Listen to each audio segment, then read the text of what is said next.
প্রিয় শিক্ষার্থী এবং আপনারা যারা দেখছেন ও শুনছেন, সবাইকে স্বাগত জানাচ্ছি মোহাম্মদ মজনু মিয়া, প্রভাষক পরিসংখ্যান, বেলকুচি সরকারি কলেজ, বেলকুচি, সিরাজগঞ্জ। প্রিয় শিক্ষার্থী, আমি গত কয়েকটি ক্লাসে উচ্চ মাধ্যমিক দ্বিতীয় পত্রের প্রথম অধ্যায়ের সম্ভাবনা সম্পর্কিত কতিপয় সংজ্ঞা দেখিয়েছি। আজ আমি দেখাবো সম্ভাবনা কি, সম্ভাবনা আমরা কিভাবে নির্ণয় করতে পারি এবং সম্ভাবনার কতিপয় উপপাদ্য। সম্ভাবনা কোনো একটি ঘটনা ঘটার নিশ্চয়তার গাণিতিক পরিমাপকে বলা হয় ওই ঘটনা ঘটার সম্ভাবনা। কোনো একটি ঘটনা ঘটার নিশ্চয়তার গাণিতিক পরিমাপ, ওই গাণিতিক পরিমাপকে বলা হবে কি ওই ঘটনা ঘটার সম্ভাবনা। আমরা এই সংজ্ঞাটাকে আরো সহজ করে বলতে পারি। কিভাবে সহজ করে বলতে পারি দেখো, কোন একটি ঘটনার অনুকূল নমুনা বিন্দু কি? নমুনা ক্ষেত্রের মোট নমুনা বিন্দু দ্বারা ভাগ করলে যে ভাগফল পাওয়া যায় তাকে বলা হয় ওই ঘটনা ঘটার সম্ভাবনা।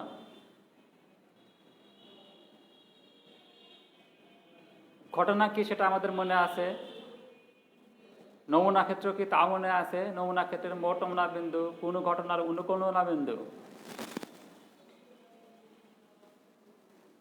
এই বিষয়গুলো আমি আগে দেখিয়েছি।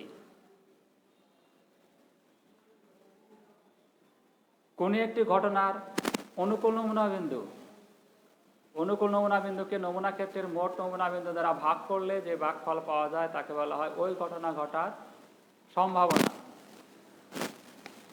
প্রবাবিলিটি, সম্ভাবনা হলো প্রবাবিলিটি।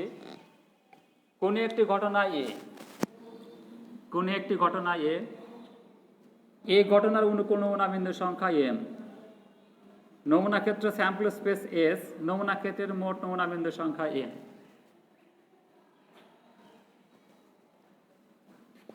ঘটনার অনুকূল নমুনা বিন্দুকে নমুনা ক্ষেত্রের মোট নমুনা বিন্দু দ্বারা ভাগ করতে হবে। তাহলে কি হবে দেখো, অনুকূল নমুনা বিন্দু ডিভাইড বাই নমুনা ক্ষেত্রের মোট নমুনা বিন্দু, অর্থাৎ m/n, এটাকেই বলবো আমরা এই ঘটনা ঘটার সম্ভাবনা। আর এই ঘটনা ঘটার সম্ভাবনাকে প্রবাবিলিটি অফ এ অথবা পি অফ এ দ্বারা প্রকাশ করা হয়। কি দ্বারা প্রকাশ করা হয়? প্রবাবিলিটি অফ এ অথবা পি অফ এ। উচ্চারণ করবো আমরা পি অফ এ। তাহলে দেখো P of A equal two কি হবে, এই যে এ ঘটনার অনুকূল নমুনা বিন্দু ডিভাইড বাই নমুনা ক্ষেত্রে মোট নমুনা বিন্দু। কোনো একটি ঘটনার অনুকূল নমুনা বিন্দুকে নমুনা ক্ষেত্রের মোট নমুনা বিন্দু দ্বারা ভাগ করলে যে ভাগফল পাওয়া যায় তাকে বলা হয় কি ওই ঘটনা ঘটার সম্ভাবনা। এই ঘটনা, একটি ঘটনা যার অনুকূল নমুনা বিন্দুর সংখ্যা m, নমুনা ক্ষেত্রে s, এর মোট নমুনা বিন্দুর সংখ্যা অথবা নমুনা ক্ষেত্রের মোট নমুনা বিন্দুর সংখ্যা n। তাহলে সম্ভাবনার সংজ্ঞা অনুসারে আমরা কি লিখতে পারি? প্রবাবিলিটি অফ এ অথবা এ ঘটনা ঘটার সম্ভাবনা P of A equal to m divide by n, নমুনা ক্ষেত্রের মোট নমুনা বিন্দুর সংখ্যা ডিভাইডেড বাই এই ঘটনা অনুকূল নমুনা বিন্দুর সংখ্যা ডিভাইড বাই নমুনা ক্ষেত্রের মোট নমুনা বিন্দুর সংখ্যা, অর্থাৎ m/n। ঠিক আছে শিক্ষার্থীরা, এখন যদি একটা উদাহরণ নিই আমরা, তাহলে দেখো সম্ভাবনাটা কিভাবে আমরা বের করতে পারি। একটা উদাহরণ নিয়ে কোন একটি ঘটনা ঘটার সম্ভাবনা কিভাবে বের করা যায় সেটা দেখাবো। এখন একটা ছক্কায় একবার নিক্ষেপ করা হলো। কয়বার নিক্ষেপ করা হলো? একবার। একটা ছক্কায় একবার নিক্ষেপ করা হলো। নমুনা ক্ষেত্রের মোট নমুনা বিন্দুর সংখ্যা কি হবে? n ইকুয়াল টু ফলাফল সংখ্যা টু দি পাওয়ার নিক্ষেপ সংখ্যা। ফলাফল সংখ্যা কত? 6, নিক্ষেপ সংখ্যা 1। 6 to the power 1 equal to কি হবে?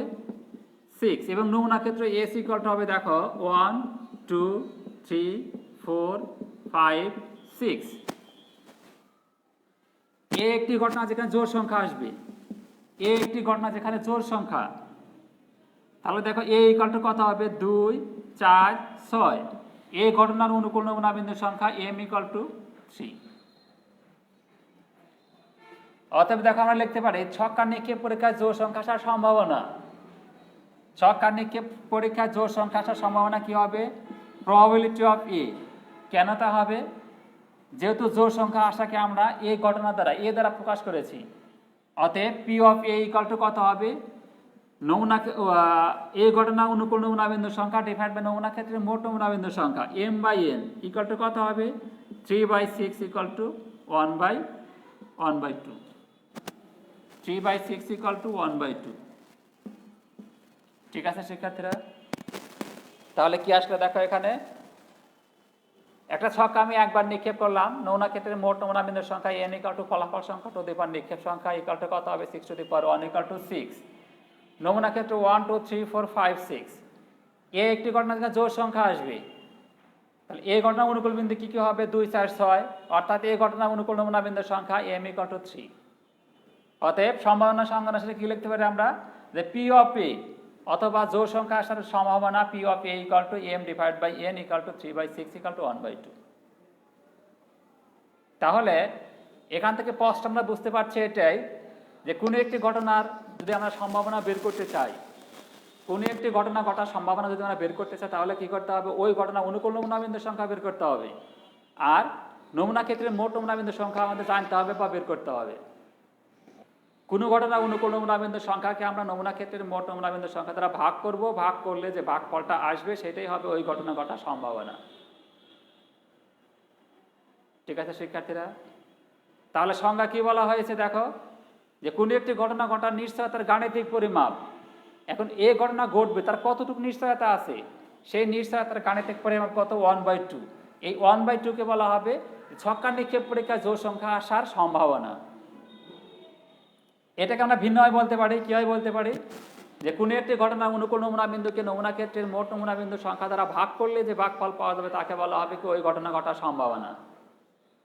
অর্থাৎ এ যদি একটা ঘটনা হয়, এই ঘটনা অনুকূল নমুনা বিন্দুর সংখ্যা m, নমুনা ক্ষেত্রের মোট নমুনা বিন্দুর সংখ্যা n, তাহলে P of A probability of A equal to কত, m ডিভাইড বাই n।